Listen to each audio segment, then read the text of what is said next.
પૂરું પાડ્યું છે. માનો કે કોઈક બહારથી લઈ આવ્યું ને ઘરમાં એને દારૂ પી લીધો ને પછી બજારમાં નીકળે તો તમે પકડી શકો ને? કે પછી એ જે દારૂ પીનારો વ્યક્તિ છે ને ઘરવાળા ગામવાળાને કહી દે જો આ મારો ઘરવાળો મારા બાપુજીએ દારૂ પીધો છે અને પકડી પાંજરામાં નાખી દીધો. એના ઘરમાં જે વ્યક્તિ દારૂ પીને આવે તો અમારી ટીમ છે, ટીમના ઉપર ફોન આવી જાય અને અમે જઈને અમે તો આવું બન્યું નહીં પણ બધાના દરેકને જાણ આપવા પછી કરી દીધેલી છે.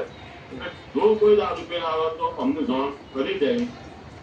હજુ એમાં એમના ઘરવાળા પણ અમારી સાથે છે બધા. એટલે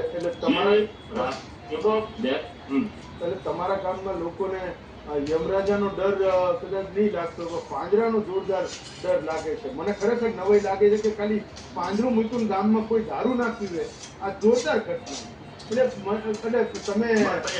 તમે ચૌધરી સાહેબ જોજો કે આ પ્રયોગ જો ખરેખર આટલું સફળ હોય તો ગુજરાતના ગામે ગામે આ જોરદાર ચાલવાનું.